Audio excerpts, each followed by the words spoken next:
I get up. Time is barely on our side. I don't wanna waste what's left. The storms we chase are leading us, and love is all we'll ever trust. Yeah, no, I don't wanna waste what's left. And on we'll go, through the wastelands, through the highways, till my shadow turns to sun rays. And on we'll go, through the wastelands, through the highways, and on we'll go. दोस्तों नमस्कार। आज हम मुंशी प्रेमचंद्र जी द्वारा रचित प्रसिद्ध उपन्यास गोदान का भाग 9 को लेकर आप सबों के बीच उपस्थित हुआ हूँ। जिसने पहले वीडियो नहीं देखे हैं कृपया प्ले लिस्ट में जाकर हमारे सभी वीडियो को देखें। वीडियो अच्छी लगने पर चैनल को लाइक, शेयर एंड सब्सक्राइब करें और दोस्तों में शेयर करना ना भूलें।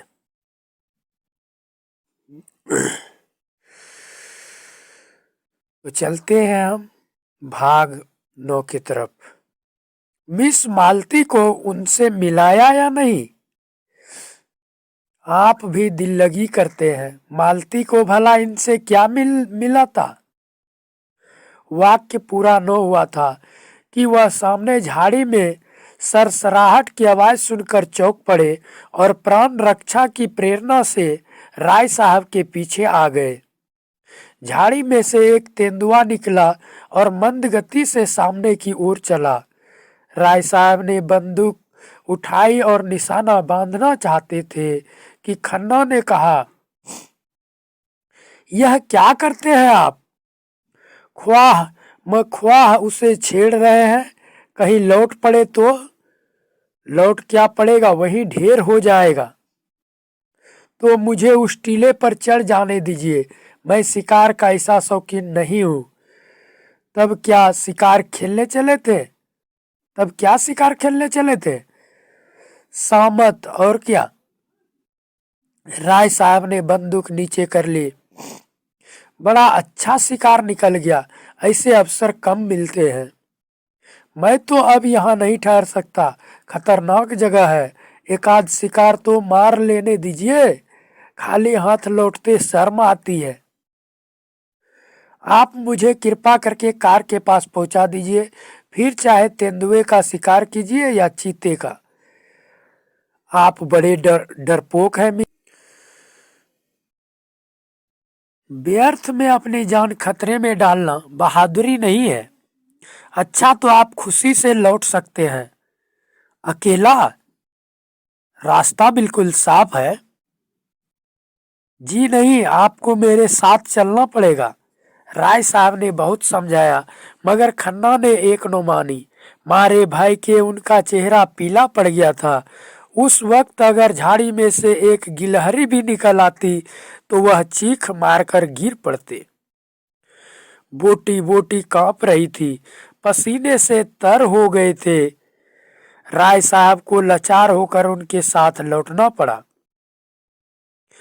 जब दोनों आदमी बड़ी दूर निकल आए तो खन्ना के होश ठिकाने आए। बोले, खतरे से नहीं डरता, लेकिन खतरे के मुंह में उंगली डालना हिमाकत है।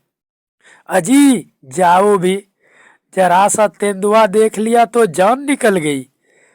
मैं शिकार खेलना उस जमाने का संस्कार समझता हूँ जब आदमी पशु था।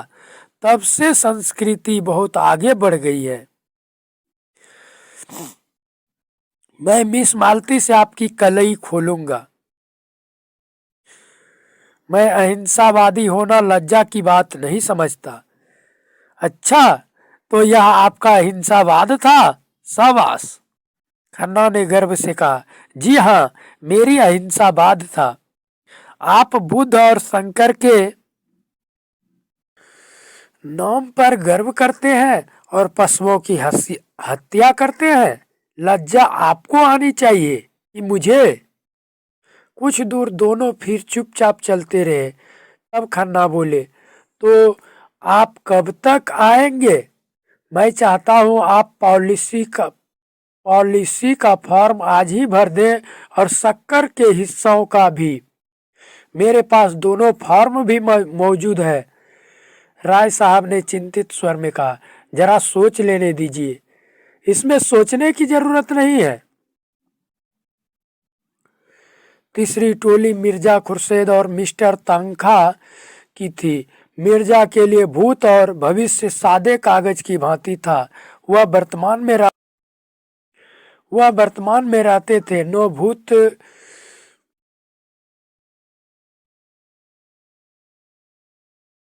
का पछतावा था, नो भविष्य की चिंता। जो कुछ सामने आ जाता था उससे जी जान से लग जाते थे। मित्रों की मंडली में वह विनोद के पुतले थे। काउंसिल में उनसे ज्यादा उत्साही मेंबर कोई न था। जिस प्रश्न के पीछे पड़ जाते मिनिस्टरों को रुला देते थे।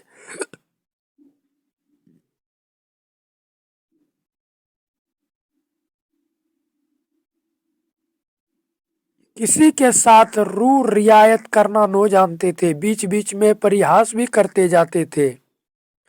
उनके लिए आज जीवन था, कल का पता नहीं। गुस्से पर भी ऐसे थे कि ताल ठोक कर सामने आ जाते थे। नर्मता के सामने दंडवत करते थे, लेकिन जहां किसी ने शान दिखाई और वह हाथ धोकर उसके पीछे पड़े। नो अपना लेना याद रखते थे, नो दूसरों का देना। शौक था शायरी का और शराब का। औरत केवल मनोरंजन की वस्तु थी। बहुत दिन हुए हृदय का दिलावा निकाल चुके थे। मिस्टर तनखा दाव पेच के आदमी थे। सौदा पटाने में, मुआमला सुलझाने में, अड़ंगा लगाने में, बालू से तेल निकालने में, गला दबाने में, धूम झाड़कर निकल जाने में बड़े सिद्धहस्त। कहिए रेत में नाव चला दे, पत्थर पर दूब उगा दे, तालुकेदार तालुकेदारों को महाजनों से कर्ज दिलाना, नई कंपनियां खोलना, चुनाव के अवसर पर उम्मीदवार खड़े करना, यही उनका व्यवसाय था। खासकर चुनाव के समय उनकी तकदीर चमकती थी। किसी पोढ़े उम्मीदवार को खड़ा करते, दिलो जान से उसका काम करते और 10-20 हजार बना लेते।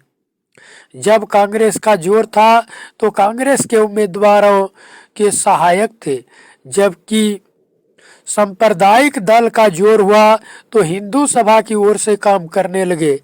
मगर इस उलटफेर के समर्थन के लिए उनके पास ऐसी दलीलें थी कि कोई उंगली न दिखा सकता था। शहर के सभी रईस, सभी हुक्काम, सभी अमीरों से उनका याराना था। दिल में चाहे लोग उनकी नीति पसंद न करे, पर वह स्वभाव के इतने नर्म थे कि कोई मुंह पर कुछ न कह सकता था। मिर्जा खुर्शेद ने रुमाल से माथे का पसीना पोंछ कर कहा, आज तो शिकार खेलने के लायक दिन नहीं है। आज तो कोई मुशायरा होना चाहिए था। वकील ने समर्थन किया, जी हाँ, वही बाग में बड़ी बहार रहेगी। थोड़ी देर के बाद मिस्टर तनखा ने मामले की बात छेड़ी। अब की चुनाव में बड़े बड़े गुल खिलेंगे। आपके लिए भी मुश्किल है। मिर्जा विरक्त मन से बोले, अब की मैं खड़ा न होऊंगा। तनखा ने पूछा, क्यों? मुफ्त की बकबक कौन करे, फायदा ही क्या? मुझे इस डेमोक्रेसी में भक्ति नहीं रही। जरा सा काम और महीनों की बहस। हाँ, जनता की आंखों में धूल झोंकने के लिए अच्छा स्वांग है। इससे तो कहीं अच्छा है कि एक गवर्नर रहे, चाहे वह हिंदुस्तानी हो या अंग्रेज। इससे बहस नहीं। एक इंजन जिस गाड़ी को बड़े मजे से हजारों मील खींच ले जा सकता है, उसे 10,000 आदमी मिलकर भी उतनी तेजी से नहीं खींच सकते।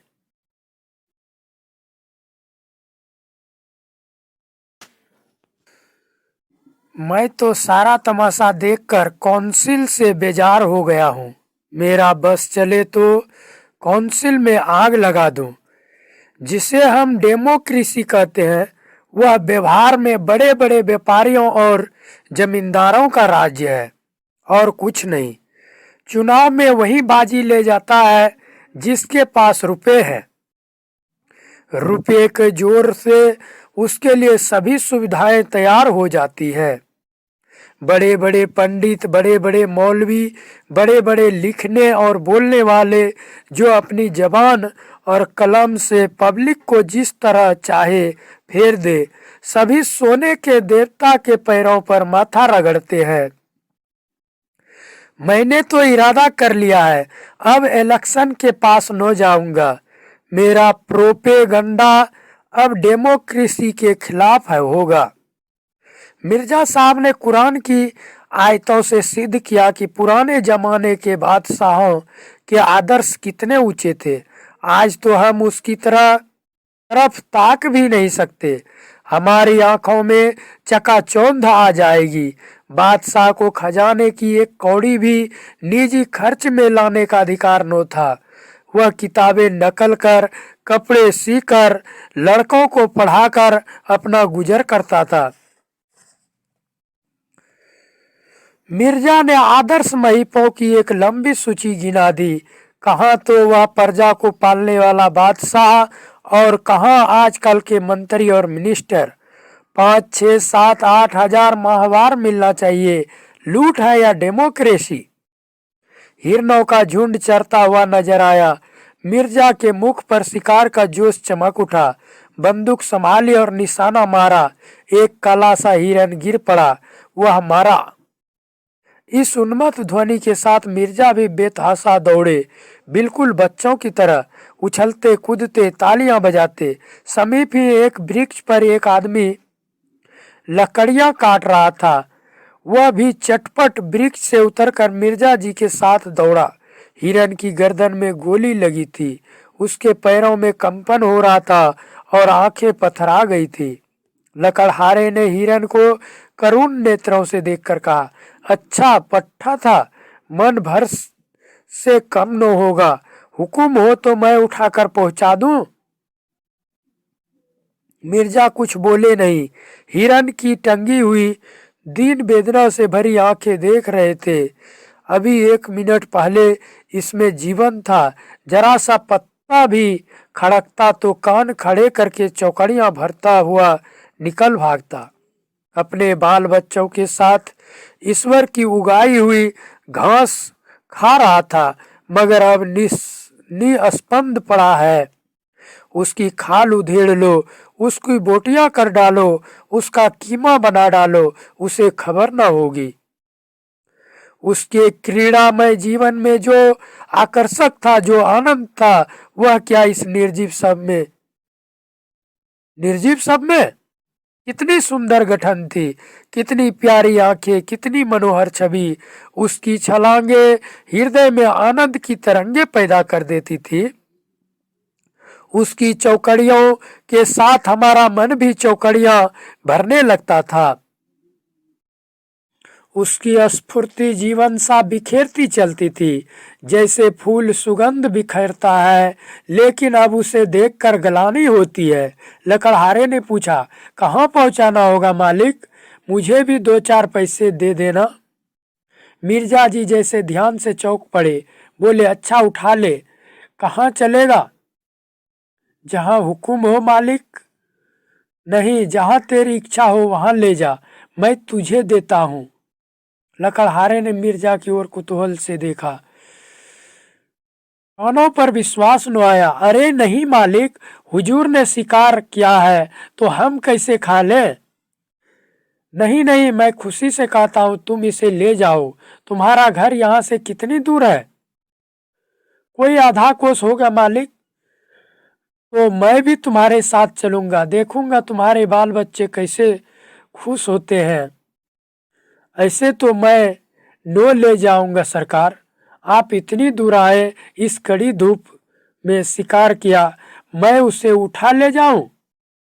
उठा उठा, देर न कर, मुझे मालूम हो गया तू भला आदमी है।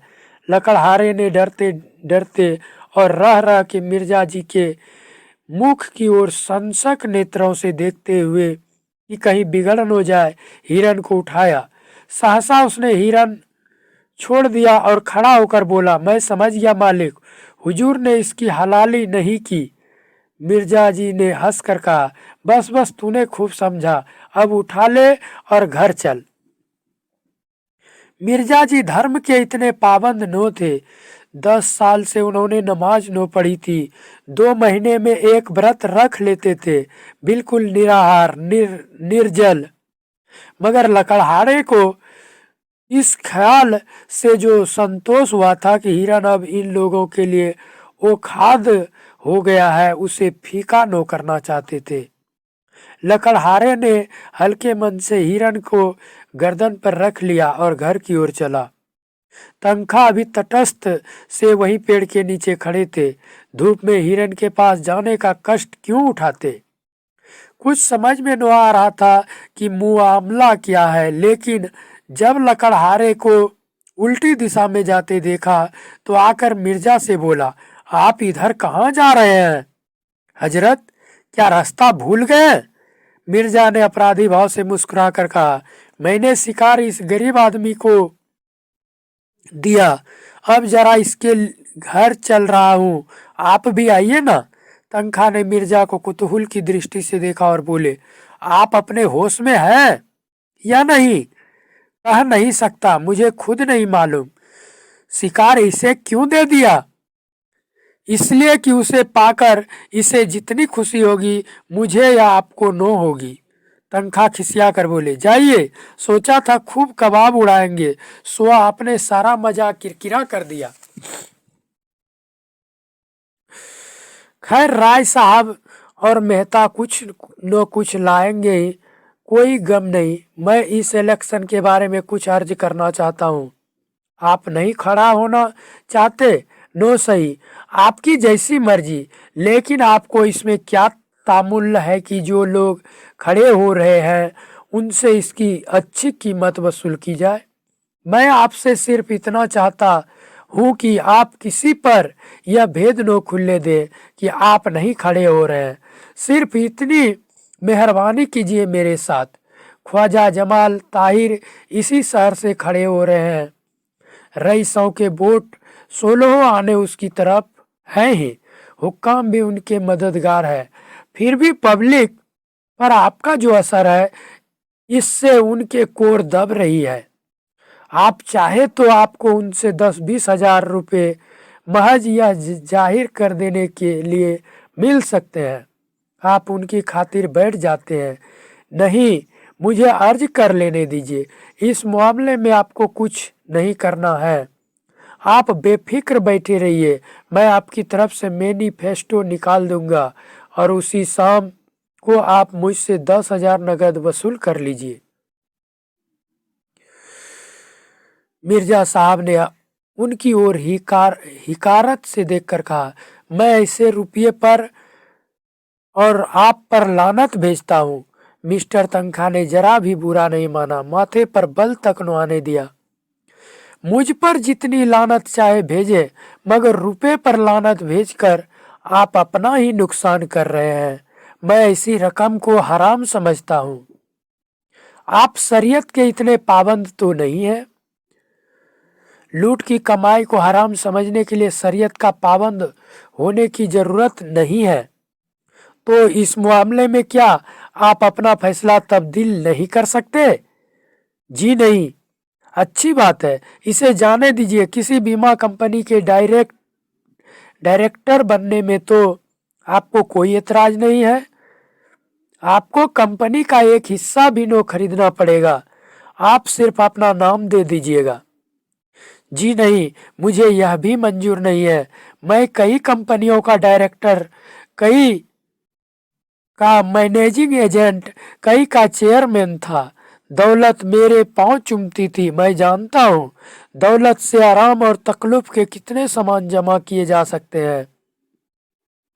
मगर यह भी जानता हूँ कि दौलत इंसान को कितना खुदगर्ज बना देती है, कितना ऐश पसंद, कितना मक्कार, कितना बेगैरत।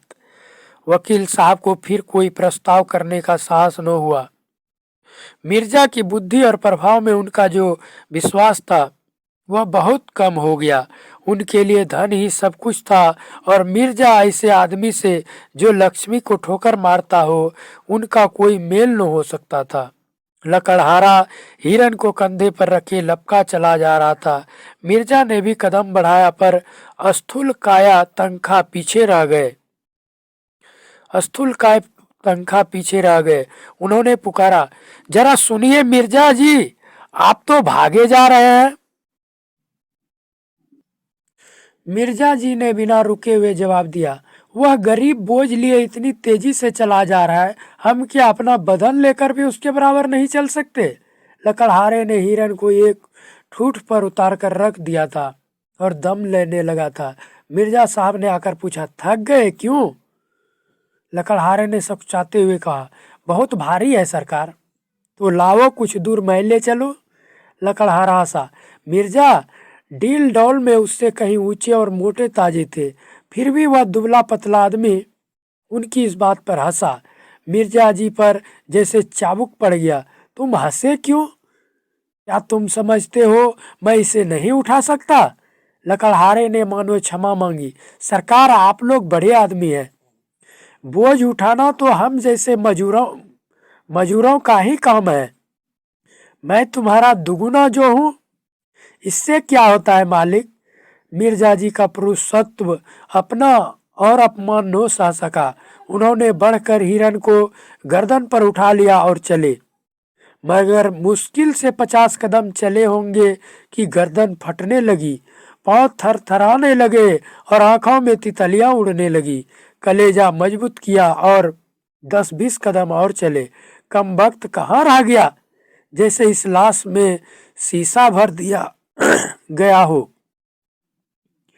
जरा मिस्टर तंखा की गर्दन पर रख दूं तो मजा आए। मशक की तरह जो फूले चलते हैं, जरा इसका मजा भी देखे। लेकिन बोझा उतारे कैसे? दोनों अपने दिल में कहेंगे बड़ी जवान मर्दी दिखाने चले थे, 50 कदम में ची बोल गए। लकड़हारे ने चुटकी ली। कहो मालिक, कैसे रंग ढंग है? बहुत हल्का है ना? मिर्जा जी को बोझ कुछ हल्का मालूम होने लगा।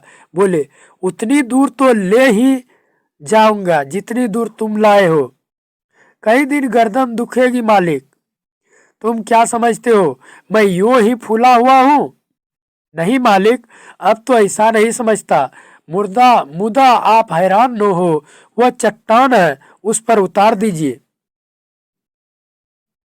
मैं अभी इसे इतनी ही दूर और ले जा सकता हूँ, मगर यह अच्छा तो नहीं लगता कि मैं डाला चलूं और आप लदे रहे। मिर्जा साहब ने चट्टान पर हिरन को उतार कर रख दिया। वकील साहब भी आ पहुंचे। मिर्जा ने दाना फेंका। अब आपको भी कुछ दूर ले चलना पड़ेगा जनाब।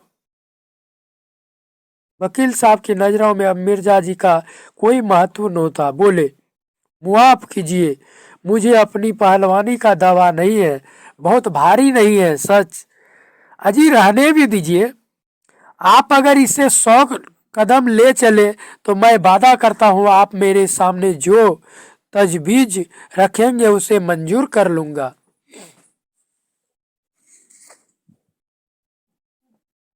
मैं इन चकमों में नहीं आता। मैं चकमा नहीं दे रहा हूँ वल्लाह, आप जिसे हल्के से कहेंगे खड़ा हो जाऊंगा, जब हुक्म देंगे बैठ जाऊंगा। जिस कंपनी का डायरेक्टर, मेंबर, मुनीम, कन्वेसर, जो कुछ कहिएगा बन जाऊंगा। बस 100 कदम ले चलिए।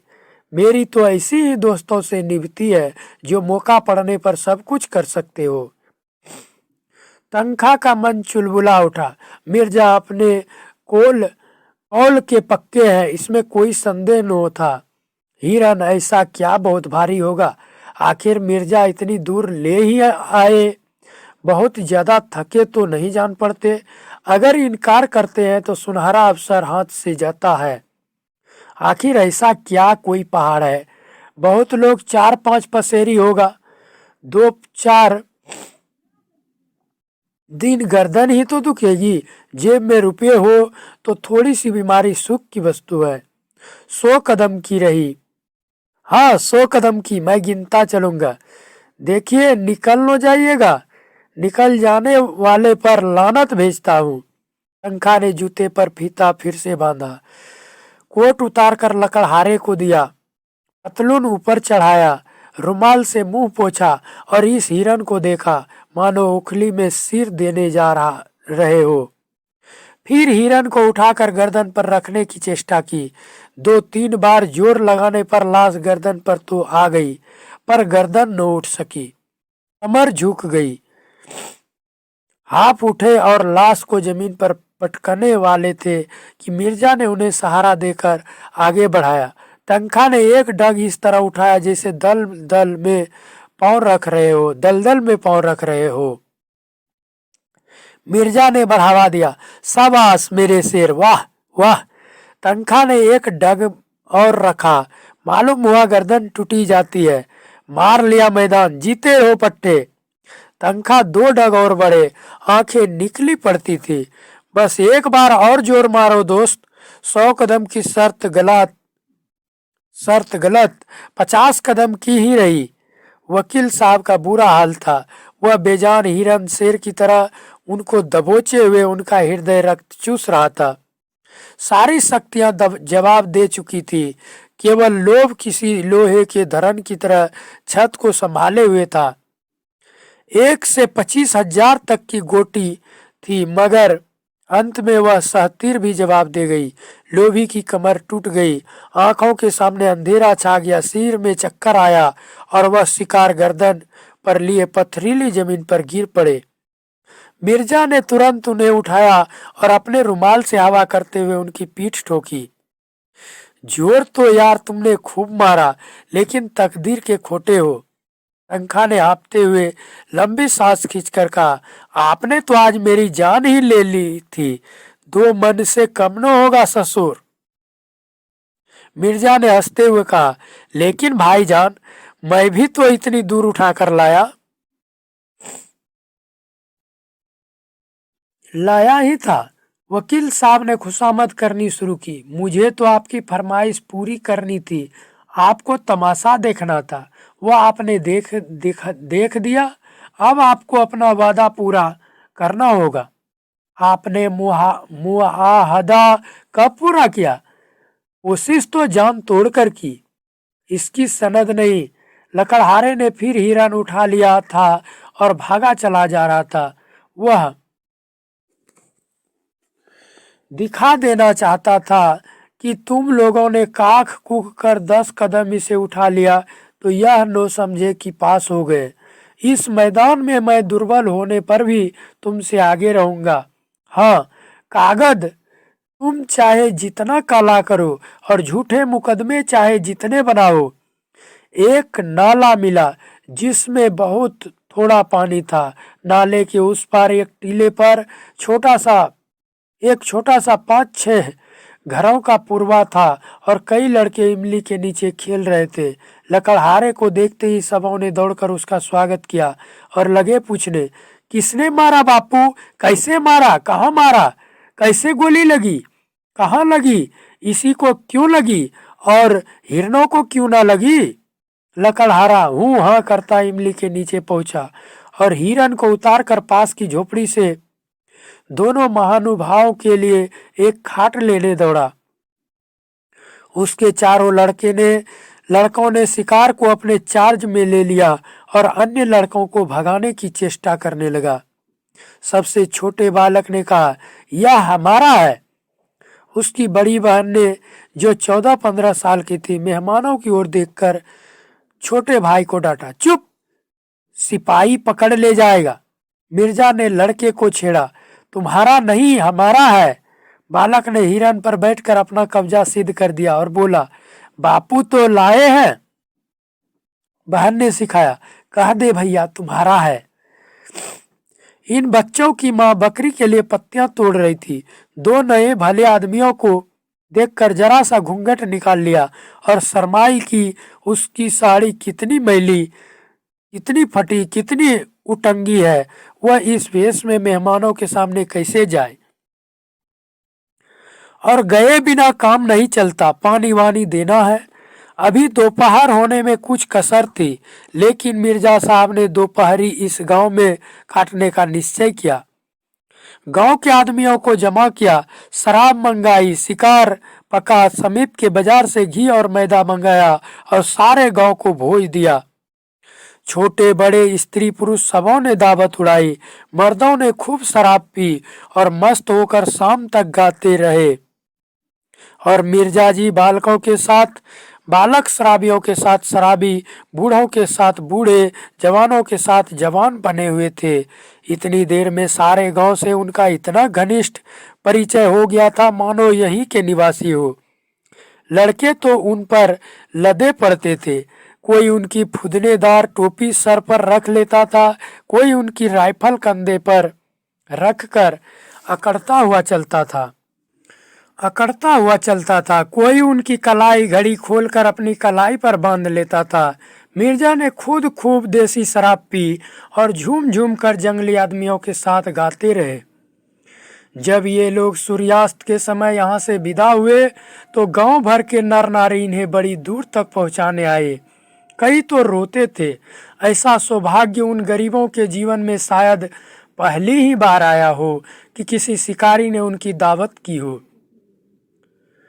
जरूर यह कोई राजा है, नहीं तो इतना दरियाव दिल किसका होता है। इनके दर्शन फिर काहे को होंगे। कुछ दूर चलने के बाद मिर्जा ने पीछे फिर कर देखा और बोले, बेचारे कितने खुश थे। काश मेरी जिंदगी में ऐसे मौके रोज आते। आज का दिन बड़ा मुबारक था। तनखा ने बेरुखी के साथ कहा, आपके लिए मुबारक होगा, मेरे लिए तो मनहूस ही था। मतलब कि कोई बात न हुई। दिन भर जंगलों और पहाड़ों की खाक छानने के बाद अपना सा मुंह लिए लौट जाते हैं। मिर्जा ने निर्दयता से कहा, मुझे आपके साथ हमदर्दी नहीं है। दोनों आदमी अब बरगद के नीचे पहुंचे तो दोनों टोलियां लौट चुकी थी। मेहता मुंह लटकाए हुए थे। मालती विमन सी अलग बैठी थी। जो नई बात थी, राय साहब और खन्ना दोनों भूखे रह गए थे और किसी के मुंह से बात न निकलती थी। वकील साहब इसलिए दुखी थे कि मिर्जा ने उनके साथ बेवफाई की। अकेले मिर्जा साहब प्रसन्न थे और वह प्रसन्नता अलौकिक थी। जब से होरी के घर में गाय आ गई है, घर की स्त्री ही कुछ और हो गई है।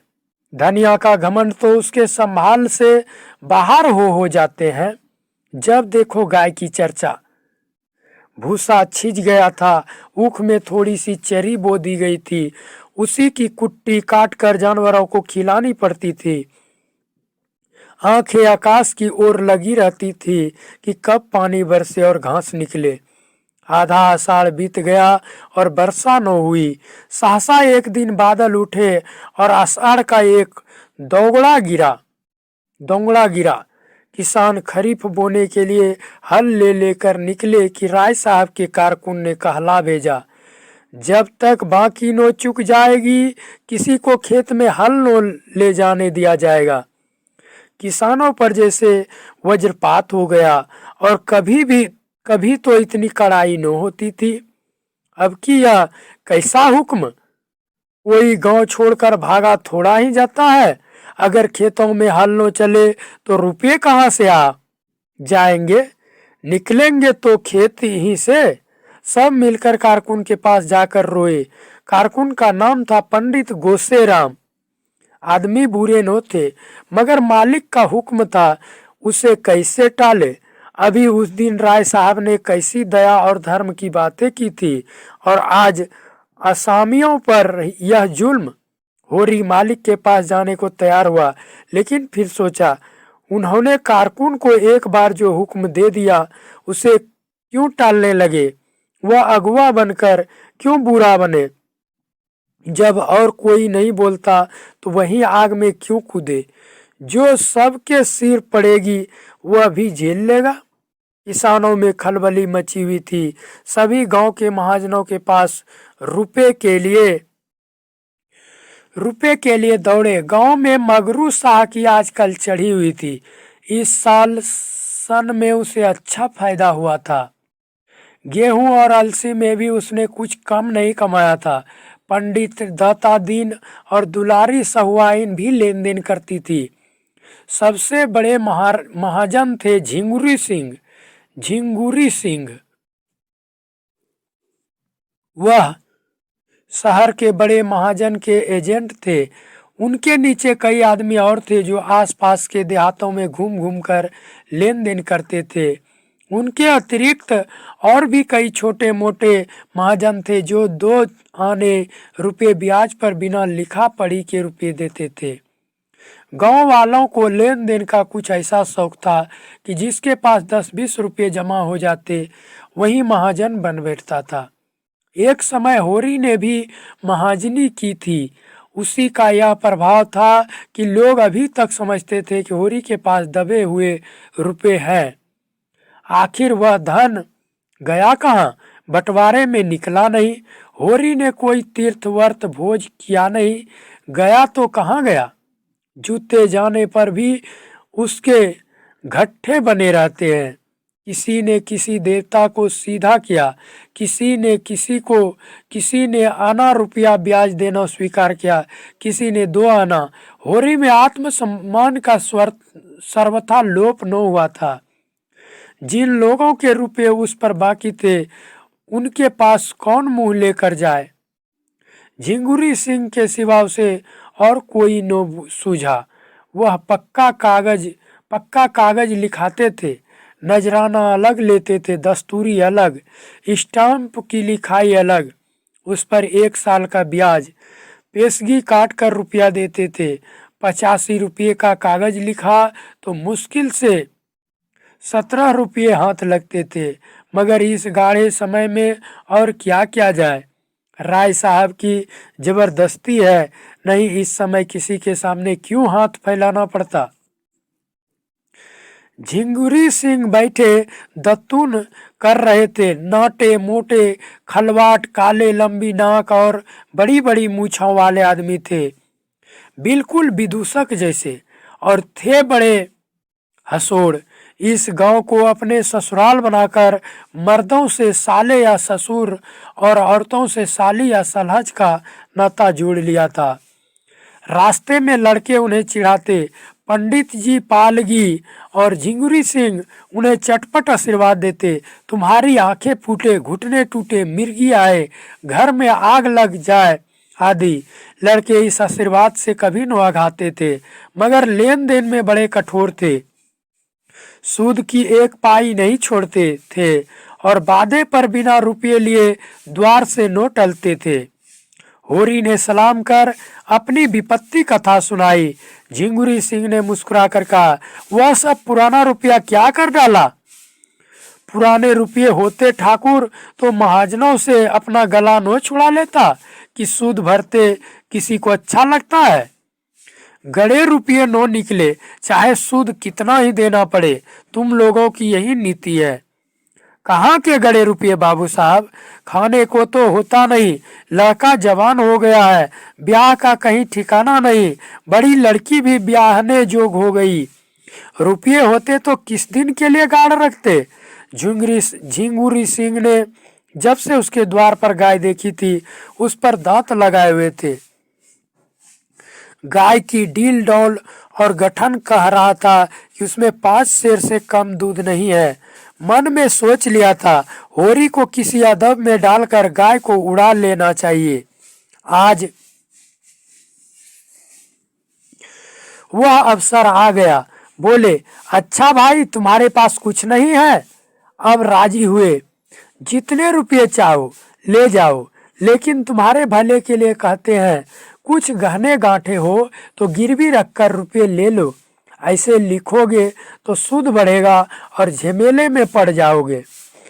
होरी ने कसम खाई कि घर में गहने के नाम कच्चा सूत भी नहीं है। धनिया के हाथों में कड़े है, वह भी गिल्लट के। झिंगुरी सिंह ने सहानुभूति का रंग मुंह पर पोत कर कहा, तो एक बात करो, यह नई गाय जो लाए हो इसे हमारे हाथ बेच दो, सूद स्टाम्प सब झगड़ों से बच जाओ। 4 आदमी जो दाम कहे वो हमसे ले लो। हम जानते हैं तुम उसे अपने शौक से लाए हो और बेचना नहीं चाहते, लेकिन यह संकट तो टालना ही पड़ेगा। होरी पहले तो इस प्रस्ताव पर हंसा, उस पर शांत मन से विचार भी न करना चाहता था, लेकिन ठाकुर ने ऊंच नीच सुझाया।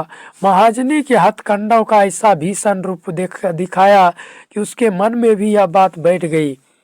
ठाकुर ठीक ही तो कहते हैं, जब हाथ में रुपये आ जाए गाय ले लेना। 30 रुपये का कागज लिखने पर कहीं 25 रुपये मिलेंगे और 3-4 साल तक नो दिए गए तो पूरे 100 हो जाएंगे। पहले का अनुभव यही बता रहा था कि कर्ज वह मेहमान है जो एक बार आकर जाने का नाम नहीं लेता। बोला, मैं घर जाकर सबसे सलाह कर लूं तो बताऊं? सलाह नहीं करना है, उनसे कह देना है कि रुपए उधार लेने में अपनी बर्बादी के सिवा और कुछ नहीं। मैं समझ रहा हूँ ठाकुर, अभी जाके जवाब देता हूँ। लेकिन घर आकर उसने जो ही प्रस्ताव किया कि कोहराम मच गया। धनिया तो कम चिल्लाई, दोनों लड़कियों ने तो दुनिया सिर पर उठा ली। नहीं देते अपनी गाय, रुपए जहाँ से चाहो लाओ। सोना ने तो यहाँ तक कह डाला, इससे तो कहीं अच्छा है मुझे बेच डालो, गाय से कुछ बेसी मिल जाएगा। होरी असमंजस में पड़ गया। दोनों लड़कियां सचमुच गाय पर जान देती थी। रूपा तो उसके गले से लिपट जाती थी और बिना उसे खिलाए कौर मुंह में नहीं डालती थी। गाय कितने प्यार से उसका हाथ चाटती थी, कितनी स्नेह भरी आंखों से उसे देखती थी। उसका बछड़ा कितना सुंदर होगा। अभी से उसका नामकरण हो गया था मटरू। वह उसे अपने साथ लेकर सोएगी। इस गाय के पीछे दोनों बहनों में कई बार लड़ाइयां हो चुकी थी। सोना कहती मुझे ज्यादा चाहती है, रूपा कहती थी मुझे। इसका निर्णय अभी तक न हो सका था और दोनों दावे कायम थे। मगर होरी ने आगा पीछा सुझाकर आखिर धनिया को किसी तरह राजी कर लिया। एक मित्र से गाय उधार लेकर बेच देना भी बहुत ही वैसी बात है, लेकिन विपत में तो आदमी का धर्म तक चला जाता है। यह कौन सी बड़ी बात है? ऐसा न हो तो लोग विपत से इतना डरे क्यों? गोबर ने भी विशेष आपत्ति न की। वह आजकल दूसरी ही धुन में मस्त था। यह तय किया गया कि जब दोनों लड़कियां रात को सो जाए तो गाय झिंगुरी सिंह के पास पहुंचा दी जाए। दोस्तों, अब वीडियो बहुत ज़्यादा लंबा हो जाएगा, इसलिए हम यही समाप्त करते हैं। फिर बहुत जल्द ही आपको इसके अगले भाग को लेकर आप सबों के सामने उपस्थित होंगे। तब तक के लिए नमस्कार।